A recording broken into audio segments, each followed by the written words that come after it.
draw you back to the straw poll results from turn. I mean, there was thousands upon thousands of people clearly stood with Israel, clearly believe radical Islam is the top issue facing the United States. So the debate happening on the stage was one thing. There really wasn't that much of a debate in the crowd. I think some of the Civil War talk is a bit of a mirage when you actually look at the results of the polling among the people in the stands. Well, I mean, do you think that saying radical Islam is the greatest threat automatically means support for Israel? I mean, because like there is like this white Christian nationalism situation also that is where some of this anti-Semitism comes out. Hey guys, I'm Mike. And in this video, we're looking at a tense exchange on CNN's The Arena, where Kinsey Wolanski directly challenges Scott Jennings on a core contradiction within the conservative movement. The discussion centers on how anti-Semitism is often treated as a complex issue until it comes from influential figures inside the movement itself. When large audiences and money are involved, the standards suddenly change, and calls for accountability turn into appeals for nuance and free speech. If you care about consistency and honest debate, you won't want to miss this. Make sure to like and subscribe for more clear, fact-based breakdowns. Let's dive into the clip. This video of Charlie Kirk addressing these kinds of issues in some of his events, and he specifically and explicitly stated, I'm not going to be associated with Jew hatred. He would face these questions about anti-Jewish conspiracy theories. And he was clear every single time. And so I think what Ben is responding to and talking about are these So why is Tucker on stage at Turning Points USA now? Look, he's had a long-standing relationship with the organization. I don't speak for them, but all I can tell you is that what Charlie Kirk stood for was that he said, I'm not going to be associated with Jew hatred, period. And when he talks about Nick Fuentes and Candace and others trafficking in these conspiracy theories, I think Ben is doing it in the spirit of Charlie, who was very clear on this matter. Well, it does seem to me an all eyes on J.D. Vance situation and Marco Rubio and Donald Trump, frankly. You know, if the elected leaders, the self-proclaimed, leaders of the MAGA movement are willing to tolerate the platforming of an avowed Hitler apologist in Nick Fuentes. I mean, that seems to me like where the pressure should be. I certainly agree with Scott that Ben Shapiro and others who are calling out the anti-Semitism, the conspiracy theories of the likes of Nick Fuentes, Candace Owens, frankly, Megyn Kelly as well. You know, I think that is an important and good thing for them to be doing. But ultimately, this flows up to, you know, what are the elected leaders of the MAGA movement willing to tolerate? And J.D. Vance, to me, he really failed this moral moment. He failed in this moral moment. He had the opportunity to say, you know, I disavow this. He has said that in the past, by the way. He has said he disavows Nick Fuentes. This was clearly a stage where that was called for, and he did not do it. And that, I think, he is going to have to continue to answer for. Well, and to this side of the table, if we're focusing in on J.D. Vance, it is worth noting that he gave another interview around this speech. Now, he did not say this from the stage, but this is what he said to Unheard, this outlet. Quote, let me be clear. Anyone who attacks my wife, whether their name is Jen Psaki, she's, of course, the former Biden press secretary, now MS Now host, or Nick Fuentes, can eat SHIT. That is my official policy as the vice president of the United States. So he's willing to say that in this forum, but not on that stage. Yeah. To me, this is a really interesting view into the people that are following in Trump's wake. So many of them have defined themselves by jettisoning whatever policies and beliefs they had before and just glomming onto what Trump says. Now Trump's off the stage and they have to think for themselves again. You're in a position where J.D. Vance is in this spot and has really no background to draw on. How did he get to where he is? Just by agreeing with Trump. Trump's gone. All he can do is sort of invoke Donald Trump's name but not make any of his own decisions. It shows you how thin the bench is and how unprepared they are for a moment without Trump. What I find fascinating is that the idea of a civil war in any political movement isn't anything new, particularly as you approach midterms halfway through a presidential administration. That's usually the party that's out of power. And I think part of what's driving this is the singularity of Donald Trump and the MAGA movement. And this was sort of inevitable, this moment. Now it's painful to watch that in part it deals with anti-Semitism and whether people are willing to push it aside. But at its core, it's sort of the natural political. What makes this exchange so striking is that it lays bare one of the most glaring contradictions in the MAGA movement right now. On paper, leaders insist they have zero tolerance for anti-Semitism. But in practice, that standard often seems flexible, applied strictly in some cases and quietly relaxed in others, depending on who's driving engagement, attention, or political energy. It's easy to issue a broad condemnation of anti-Semitism in the abstract. Almost everyone is willing to say the right words when there's no cost attached. The real test comes when those ideas are being promoted, repackaged, or subtly laundered by figures who bring visibility and influence. That's where accountability tends to break down. When harmful rhetoric is excused as just asking questions or dismissed as edgy commentary, the message being sent isn't rejection, it's tolerance. This is where the criticism raised by Kate and Elliot lands with real force.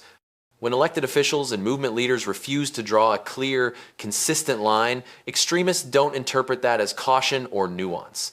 They interpret it as permission. Silence or half measures don't signal disapproval, they signal usefulness. And this isn't some abstract concern. Anti-Semitic conspiracy theories aren't merely offensive, they're historically dangerous. These narratives have been used repeatedly to justify discrimination, scapegoating, and violence. We've already seen how quickly online radicalization can spill into the real world. Allowing extremist figures to linger on the fringes normalizes a pipeline that moves people from ironic provocation to openly hateful political ideology. Another thing this exchange exposes is how selective outrage can be. Some conservative figures suddenly find their resolve when anti-Semitism becomes impossible to ignore within their own ranks. Yet that urgency often disappears when the targets are Muslims, immigrants, racial minorities, or LGBTQ people. That inconsistency isn't grounded in principle, it's driven by political self-interest. J.D. Vance, in many ways, reflects a broader pattern among newer MAGA leaders. Rather than operating from a clear, independent moral framework, many are focused on reading the room, protecting the brand, and avoiding backlash from the loudest segments of the base. But that's not leadership. Leadership means setting boundaries even when it carries a political cost. It means drawing lines before they're convenient, not after the damage is done. I think it's also worth considering that for the Tucker Carlsons, the Megyn Kellys of the world, they are trying to build followers, they are trying to make money. And so there is a divergence of interests in terms of, conflict cells, and whether the Megyn Kellys and Tucker Carlsons of the world, whether, again, MAGA and the people who are running for office, asking to represent the American people, are willing to tolerate having these people who are fundamentally out to make money, often to shock, often to create conflict. Are they going to be allowed to speak for the MAGA movement? I think that the elected officials who want to represent Americans across the country need to say with a clear voice that we don't tolerate this. This is not the kind of language that we're going to tolerate in our party. I don't disagree with you. I think ultimately it'll be up to the nominee of the party, most likely J.D. Vance, to basically say who's in my group and who's out, and to separate himself from people who are trafficking in hate and conspiracy theories. I would just draw you back to the straw poll results from there was thousands upon thousands of people clearly stood with Israel, clearly believe radical Islam is the top issue facing the United States. So the debate happening on the stage was one thing. There really wasn't that much of a debate in the crowd. I think some of the Civil War talk is a bit of a mirage when you actually look at the results of the polling among the people in the stands. Well, do you think that saying radical Islam is the greatest threat automatically means support for Israel? Because they're the ones fighting them. There is this white Christian nationalism situation also that is where some of this anti-Semitism comes out of. Well, look, Tucker was on the stage attacking Republicans who were up there saying, we have to worry about radical Islam. He was kind of defending it up there. That wasn't where the crowd was at all. And so I think some of the people who are dabbling in some of these things that I think are wrong, they don't have as much support among the people in that crowd as they think they do. Now, I think you might be right that they see benefit to it in growing an online audience. But in that arena, I think that arena is much more where Charlie was, much more where Ben is than where some of these conspiracy providers. What really stands out to me in this debate is that it's not just a policy disagreement. It's a power struggle over who gets to define what the modern right actually is. Is it elected officials who, at least in theory, are accountable to voters and have to govern in the open? Or is it media personalities who are accountable only to engagement metrics, audience loyalty, and merch sales? Because those incentive structures are fundamentally different. A politician, even a cynical one, still has to maintain the appearance of governing for everyone. But the Tucker Carlson, Megyn Kelly media ecosystem thrives on something else entirely. It's built around keeping people perpetually angry, anxious, and hooked on the next outrage cycle. And the most effective way to do that is to flirt with conspiracy, flirt with scapegoats, and rely on just asking questions, rhetoric that conveniently overlaps with very old and very familiar anti-Semitic tropes.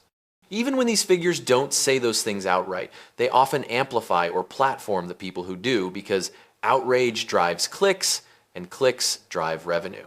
That's why Scott's defense, pointing to a straw poll and saying, look, the crowd is pro-Israel, so this civil war is fake, misses how this actually works. You can absolutely have a crowd that professes support for Israel while anti-Semitic ideas circulate through other channels in the same movement. History shows that clearly. Some of the loudest pro-Israel factions in American politics aren't motivated by respect for Jewish people or concern for Jewish safety. They're motivated by end times theology, symbolic geopolitics, or ideological utility. That isn't solidarity, that's instrumentalization. And while Israel is treated as a political symbol, Jewish communities are left dealing with the real-world consequences of rising conspiracy culture at home. That disconnect matters. The radical Islam is the top threat framing also isn't neutral or harmless. For years, it's been one of the primary gateways into broader bigotry. When a political identity is built around fear of Muslims, it becomes much easier for bad actors to redirect that paranoia toward other targets, toward vague ideas about global elites, shadowy power structures, or loyalty insinuations. That pipeline is real, and we've watched it accelerate online over the last decade. So even if the average person in the audience didn't show up thinking, I'm here for anti-Semitism, the movement still has a leadership problem if it continues to elevate figures who normalize or sanitize that kind of rhetoric. The real test isn't what a crowd checks on a straw poll in the moment. The real test is whether a party has the backbone to stop letting grifters, outrage merchants, and extremists set the tone for everyone else. Quick. It's a really interesting point that Kristen Soltis Anderson just made in the chat, this idea of whether this very fight is mostly of interest to conservative voters, or if median voters actually care about it, or there's a particular interest to it. It would seem like this is a family feud happening that one segment of the population really cares about, but I'd be curious to hear how. Well, I think that there's also, I think it's an important big picture question about whether the base of one of the major parties in our country is going to tolerate anti-Semitism coming from its stages, regardless of what breaks through. To be fair, if you're going to make that comment, we haven't once invoked the Democratic Party or what's going on the left right now. And if you're talking about anti-Semitism, we can absolutely. I mean, we are not afraid to talk about that compared from to them. the left either. But Scott, and you know that about me and this show. I know. We are not afraid of doing that. No, I'm just saying. No, but if the names were changed and it were,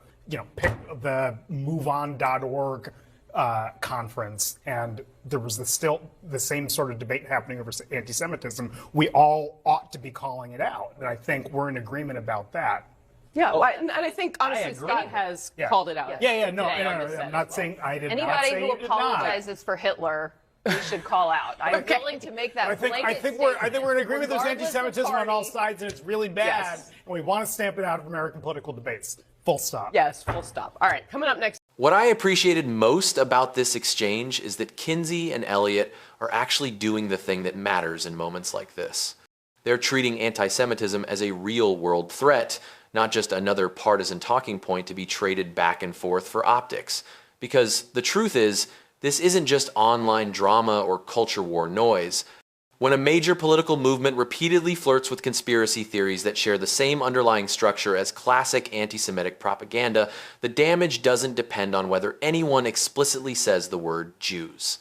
You don't have to name the target for the narrative to function the same way. The language of shadowy global elites, secret cabals, puppet masters controlling banks or media, accusations of dual loyalty, this isn't new. It's been the gateway into anti-Semitism for well over a century. That's not rhetorical exaggeration, it's historical fact. From early 20th century propaganda to modern social media rebrands, the storyline stays the same even when the packaging changes. And the argument that median voters don't care only works if you assume the consequences stay confined to debate stages and comment sections. They don't. When politicians and major platforms normalize this kind of language or excuse it as edgy, ironic, or misunderstood, it bleeds into real life. Harassment increases, vandalism increases, threats increase. We've seen it play out with synagogues, Jewish schools, and ordinary people being targeted simply because someone decided they look Jewish. Law enforcement agencies and civil rights organizations have been warning for years that conspiracy-driven radicalization is one of the most reliable predictors of hate incidents. This isn't hypothetical. Scott's attempt to pivot to "what about the left?" is exactly why so many people are exhausted by this conversation. Yes, anti-Semitism exists across the political spectrum. That's true. But that fact doesn't absolve the right of responsibility for its own choices, especially when the issue on the table is who gets invited onto conservative stages and treated as legitimate voices. Platforming is a decision. No one is forced to give microphones to people who excuse Hitler, flirt with Holocaust denial, or launder hateful ideas through just asking questions rhetoric. That's why I'm with Kinsey and Elliot on this. If we're actually serious about stopping this, the standard can't be, well, the other side is worse. That's not a standard at all.